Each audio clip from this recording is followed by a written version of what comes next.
The Thompson family Christmas party was in full swing when I arrived at my sister Victoria's mansion. Through the frosted windows, I could see the perfectly decorated tree, surrounded by mountains of expensive gifts. Last year's humble gathering had featured a live orchestra and caviar stations. This year looked even more extravagant. I adjusted my simple sweater and jeans, clutching my small bag of modestly wrapped presents. Every year they mocked my budget gifts. Every year I let them think I could barely afford Christmas. Little did they know that my struggling consultant business had just acquired their family company in a silent takeover. Emily finally decided to join us. Victoria air-kissed my cheeks, her diamond earrings catching the light. We were just discussing quarterly projections for Thompson Industries. But of course that's a bit over your head, isn't it? I smiled, thinking of the acquisition papers sitting in my driver's briefcase. Numbers were never my strong suit. That's why we handle the family business, my brother Marcus called from beside the fireplace, swirling expensive scotch. Can't trust the company finances to someone who shops at. Where did you get that sweater? Target. It was Brunello Cucinelli, actually. Cost more than his monthly salary. But they didn't need to know that. Emily, darling. Mom swept in, dripping in designer labels. We missed you at the country club fundraiser last week. Though I suppose the ticket price was a bit prohibitive for your situation. I donated $2 million anonymously to that fundraiser. Enough to have the main hall named after my holding company, Aurora Ventures. They'd all been wondering who the mysterious benefactor was. Work's been busy, I said, placing my small presents under the towering tree. Small business, you know how it is. Small is right, Victoria smirked. How many clients does your little consulting thing have now? 2. 3. Try 200 Fortune 500 companies. Aurora Ventures had quietly become one of the largest business consulting firms in the country. Thompson Industries had been our latest acquisition target. Not that they knew that yet. Dad emerged from his study looking stressed. He'd been making calls all day trying to stop the mysterious corporate takeover that had been consuming Thompson Industries shares. I knew because I'd been watching the panic unfold from my office downtown. Emily, he nodded distractedly. No +1 again this year? You really should find someone successful. Someone who can take care of you. I thought of my ex-husband who'd left me for someone more ambitious 5 years ago. He tried to reconnect last month when Aurora Ventures was featured in Forbes. I'd had security escort him out. I'm focusing on work, I replied. What work? Marcus laughed. Running spreadsheets for small businesses? Meanwhile, we just closed a $100 million deal at Thompson Industries. Actually, they'd lost that deal to one of my shell companies, but they wouldn't discover that until tomorrow. Speaking of work, Victoria gestured to the presents. What bargain gifts did you bring this year? More homemade candles. I'd spent weeks choosing their modest gifts, carefully selected to maintain my cover. Inside those simple wrappings were worthless trinkets from discount stores. Their real gifts were waiting in my driver's briefcase, along with the acquisition papers. Time for dinner, Mom announced. Emily, we put you at the small table with the children. The adults need to discuss some business matters. Perfect. I needed to make a call anyway. Excuse me, I stepped outside, signaling my driver. James, bring in the briefcase in exactly 20 minutes. Right before they open presents. Yes, Ms. Aurora. He used my business name, the one they didn't know about. The transfer of ownership completed an hour ago. Thompson Industries is officially yours. I smiled, watching through the window as my family laughed and drank, completely unaware that their precious company had just changed hands. Dad was still making desperate calls, trying to stop what had already happened. Did you want me to bring in their real gifts as well? James asked.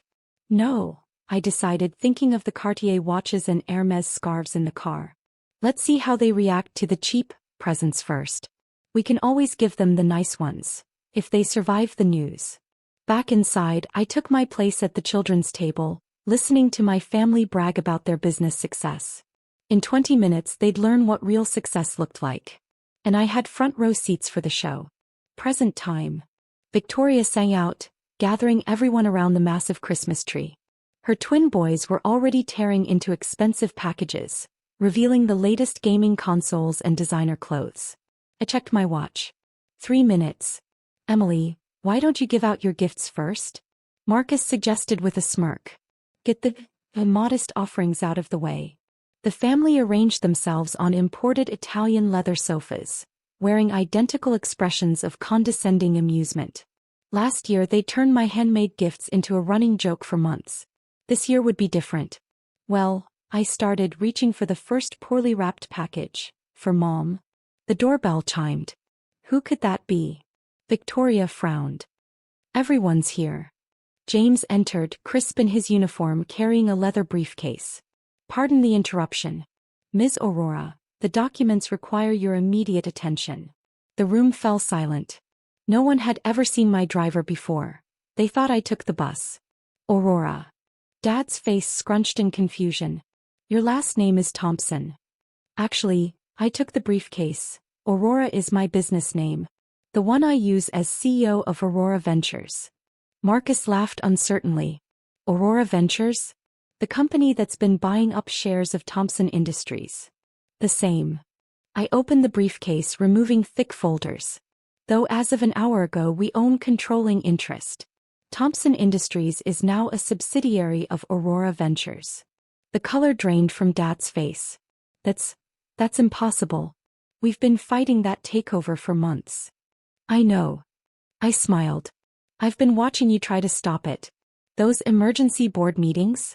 I had someone in every one. Those confidential strategy sessions? I knew about them before you did. Victoria stood shakily.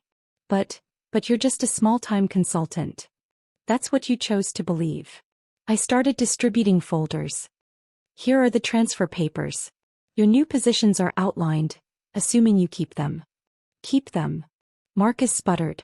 I'm Chief Financial Officer. You're an incompetent nepotism hire who lost $30 million on failed ventures this year alone. I pulled up the data on my phone. Here's your actual performance review. The one Dad helped you hide from the board. Mom's hands trembled as she opened her folder. Thomas, she whispered to Dad, do something. He can't, I said quietly. The deals are done. The papers are signed. Thompson Industries belongs to Aurora Ventures now. Your little consulting company? Victoria's voice dripped with desperate sarcasm. Little. I projected my company's portfolio onto their giant TV screen. Aurora Ventures manages $12 billion in assets. We own companies in 30 countries. Thompson Industries is actually one of our smaller acquisitions. The room spun as years of carefully constructed family mythology crumbled. Their perfect Christmas tableau, the expensive presents, the designer clothes, the subtle put-downs, suddenly seemed hollow. Why? Dad finally asked. Why hide this from us? Hide. I laughed. I told you exactly what I was building. Every Christmas, every family dinner I talked about my business. You just never listened. We thought. Mom trailed off.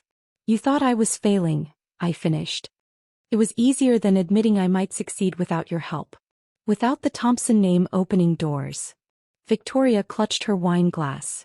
So now what? You destroy everything Dad built. No. I pulled out more papers.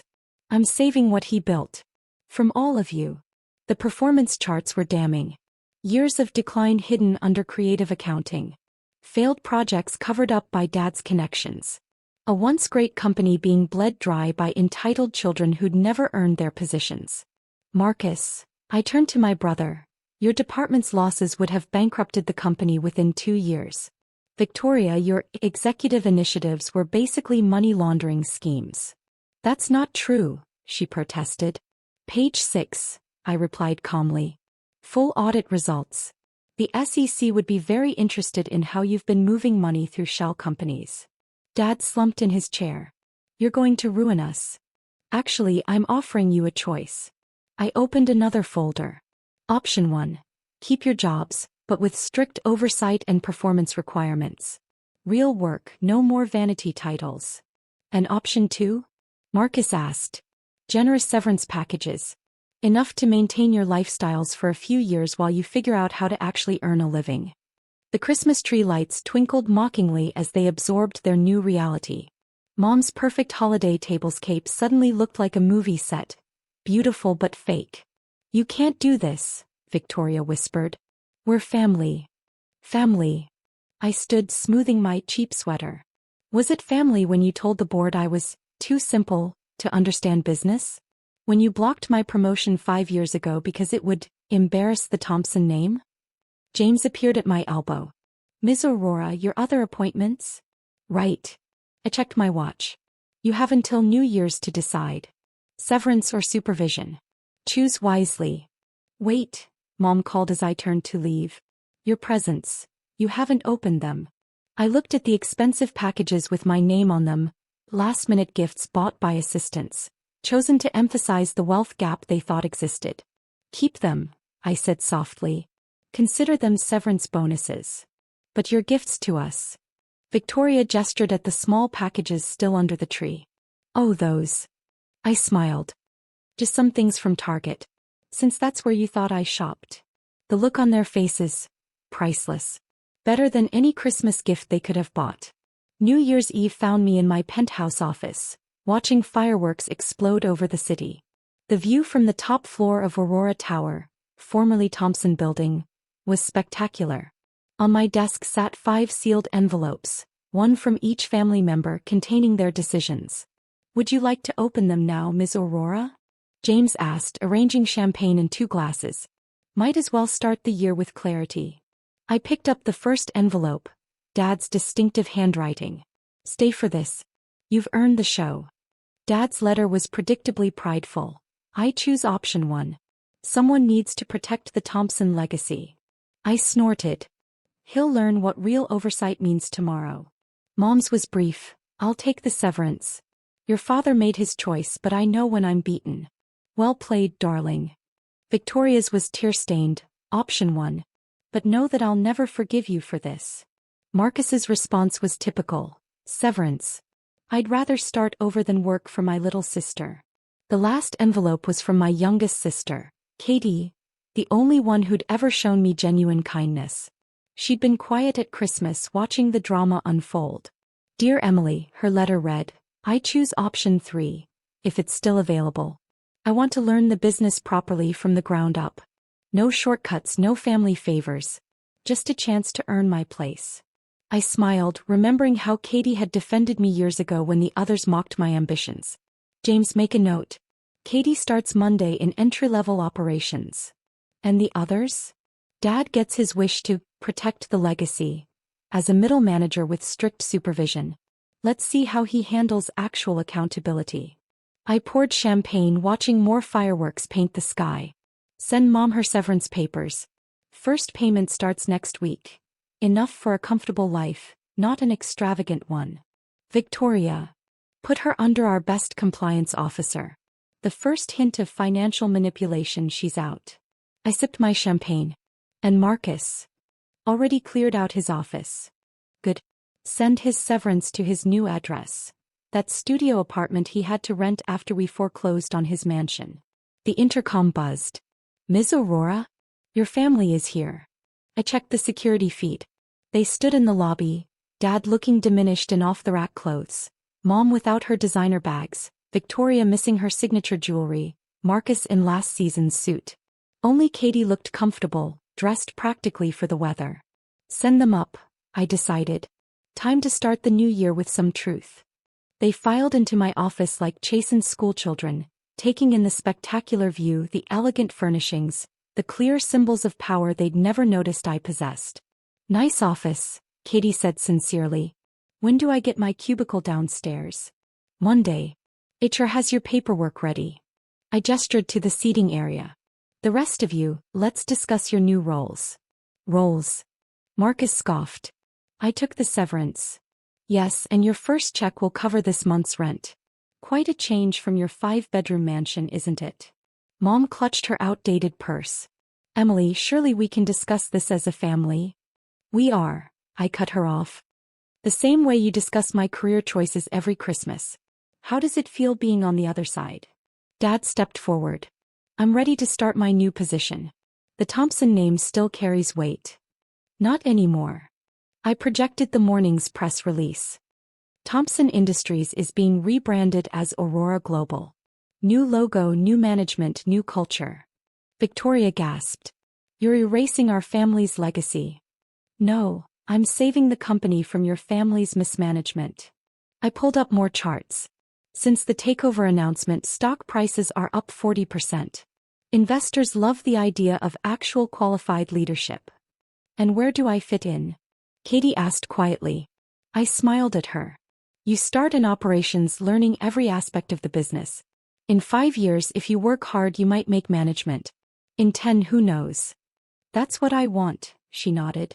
To earn it properly. The others watched this exchange with varying degrees of shock and resentment. Their perfect family hierarchy, built on name and privilege rather than merit, was crumbling before their eyes. Well, Mom stood, smoothing her non-designer skirt. I suppose we should go. Our country club reservation was cancelled, I finished. Along with your membership. The severance covers necessities, not luxuries. Victoria's face crumpled. The charity board has been informed of your creative accounting. They'll be seeking a new treasurer. Marcus checked his phone. My broker is no longer taking your calls. Amazing how quickly doors close when the Thompson name loses its power. Dad alone remained seated, staring at the city his family had once dominated. Was it worth it? He asked finally. Destroying your family for revenge? This isn't revenge, Dad. I moved to stand beside him. It's business. The same business you taught me I'd never understand. And now you understand what it's like to start from nothing. To earn respect rather than inherit it. I touched his shoulder gently. Consider it a valuable lesson in humility. They left quietly, each carrying the weight of their new reality. Only Katie lingered. Thank you, she said simply, for giving me a chance to be more than just another Thompson. See you Monday, I replied. Don't be late. As the door closed behind her, James poured more champagne. Happy New Year, Miss Aurora. Happy New Year, James. I raised my glass to the glittering city. To new beginnings. And to endings too. The end of the Thompson dynasty, the end of inherited privilege, the end of Christmas parties where worth was measured in designer labels and trust fund balances. Next Christmas would be different. Maybe I'd even invite them all, assuming they learned their lessons about what really matters in business and in family. But somehow I doubted they would. Some people never change. Good thing I had